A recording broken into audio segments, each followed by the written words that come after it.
Hey Modern Drummer, it's Shaun Foist here with the band Breaking Benjamin. We're in West Palm Beach today at iThink. Amphitheatre, it's a scorcher, it's hot, so we're going to try to make do with this. I'm going to tell you a little bit about the touring kit that we got. This is a new kit for me. We've had it on, this is the third tour now, and I had it previously with the Alice in Chains run, and it served me great. I had an exotic before, and it was getting beat up, so I decided to go with this kit, and I'll tell you why. So the reason I went with this one, we leave this kit set up every night on the riser. It splits in two, and it makes it a little easier for our tech to pack things in and out. So what we did is we went with a wrap kit, and this is the Ruby Glass DW Collector's Kit.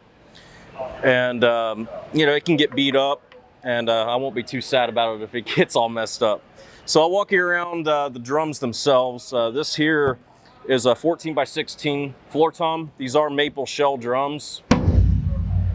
Loud just like we like them. Side snare here, which is the classic Breaking Benjamin trick. Every album's got this featured on it. It's a 6x10. The snare drum now is a little bit different. This is a custom drum that was built by a good friend of mine, and it was Nebe Drums. So Justin built this for me. It's a 8x14 brass, and it's 4.5 millimeter. So it's a tank, it's very heavy, and it's very loud. So this one's been the workhorse on this tour. We also go between a couple other snares. I've got a top edge and I got a double edge that are the color of my exotic, which is a emerald green to natural. This is from my exotic kit. And we also have a top edge version of this. So we have a few snares. First rack tom is a 9x13. And then this floor tom, I'm sorry, I take that back. This one's the 16x18. Sorry, we switched them around. Tricks of being a drummer, we switch things around time to time. This one's the 14x16. And then over to my right is actually another bass drum. It's an 18x22 that matches this one. So they're both 18x22 inch kicks. And you're probably asking yourself, why do I have a bass drum on my right side? Long story short, I was on tour once and I'm a pretty hard hitter.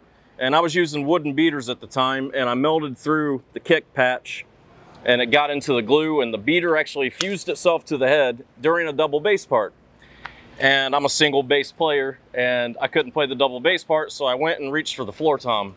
And it just became a thing, and I had this over here as a safety net, that if it ever happened again, it would happen. But when it ended up happening, I started playing parts like this intentionally, and it became a thing of mine, and it ended up being pretty cool. We have snare trigger, we have rolling triggers, we have one on the snare, as you can see here, and we have one on both kicks, and what we're doing is we're doing sound blending, not replacement. So we still have the D2 for the snare on the mic top. I can't see what he's using on the bottom, but on the bass drum inside we have two mics. We have a D6 and we have a Beta 91 plus the trigger. So it's a full safe. So if the trigger misfires, so say if you're doing, and the trigger only gave you a couple of the hits, the mic would pick up what was missed. So front of house will still get that. So that works pretty well. Same thing here with the gong, or I call it the gong because it used to be a gong. Mic's internal with the trigger.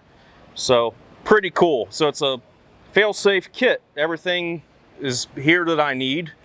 And then you're probably wondering what all the electronics are for. What we're using is Roland BT1 trigger pads. And we have two over here on the left, three over here on the right. And we also have a KT, I think it's a 10, down here. And these all play different samples. The band's not on tracks. I am the backing tracks, but in real time. So it's like a Neil Peart from Rush kind of thing, where the drums are happening, the triggers are firing. So it's really cool. And every song's got different patches. So it'll do things from guitar parts, 808s, synths, all sorts of cool stuff. And so if an 808 is happening on one song and I'm playing in this position, I can hit it here or here. And if I'm over on this side of the kit and I need an 808, it's here. So everything's being able to be changed song by song with the Pearl Mimic Pro. That's what we're using to control all of our samples.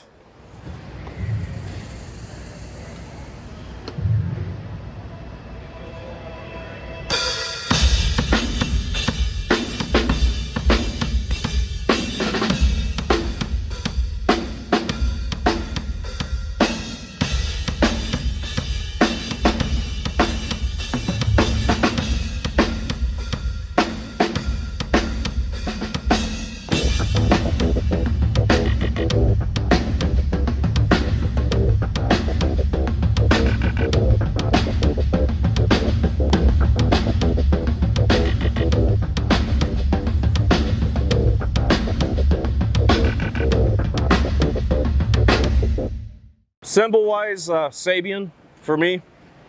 And these are 15-inch hats, so a little bit of a John Bonham feel for me. And these are the complex mediums. I really like these a lot. And then we're using these splashes now. I've changed these. One is a HHX, well, the logos are off of these, and one's an AAX. And they're a little darker, and I like the darker splashes. And we're using a Terry Bozzio radio bell on top here. And crashes, we're using Paragons. These are 18 and 19s. And this ride here is a 21-inch frequency ride. And AAX on that. And then the China, of course, is a 20-inch Paragon. And then we're also using a set of closed hats that are 13-inch Paragons. And I use those because I do some double bass stuff in Breaking Benjamin, where I can't have the hi-hats open, so I play it.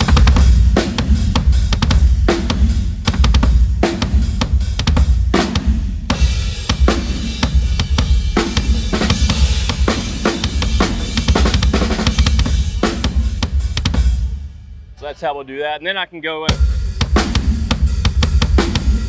have the open hat as I need it. So that part's pretty cool. So. And it's just cool to have two hi-hats because we're drummers. The drum rack is actually a PDP rack. I bought the rack during COVID, and they didn't have any of the DW racks at the time. They were all on a shipping carrier out in the middle of the ocean. So Garrison over at DW told me these were just as good, and they are. This thing's sturdy, and it's a couple racks put together, but it's PDP. And we love it, and I think there are some DW mounts that are on it, but for the most part, it is all PDP.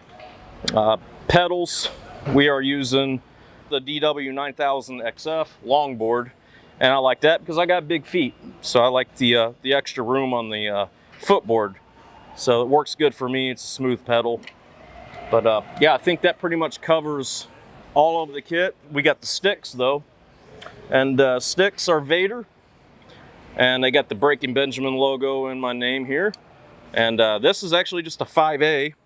I was using a 5B, and it just was a little much for me, so I went back to the 5A. And I like these just fine. They work great. And thanks to everyone at Vader. Chad's great. Takes care of me out here. We go through sticks like crazy. So he keeps me stocked up. But yeah, I think that pretty much covers most of the drum set. So I'd like to thank Modern Drummer for coming out and seeing us today. It's been a dream come true to actually be featured. As a kid, I remember back in the day, I was maybe 8, 9 years old, and I was obsessed with Tico Torres. He was one of my favorite drummers in the entire world. He's one of the reasons I first started playing drums. And I, as a kid, my mom talked me into writing a letter to Modern Drummer, so I hand wrote this letter. And sure enough, about 3 weeks later, I get a letter back from William F. Mehler, editor from years ago. He wrote me back, and I couldn't believe it, and we were actually pen pals for years up until he passed. And he would write me and check on me, and I don't think he ever got to see that I made it. He unfortunately passed away. But he actually sent me some back issues that had Tico in it for free. He found them in the warehouse, I guess, and he was just such a good guy, and Modern Drummer was always a big part of my life as a kid. So Modern Drummer, you guys are awesome. Thank you for coming here, sticking in the heat with us. It's so hot today.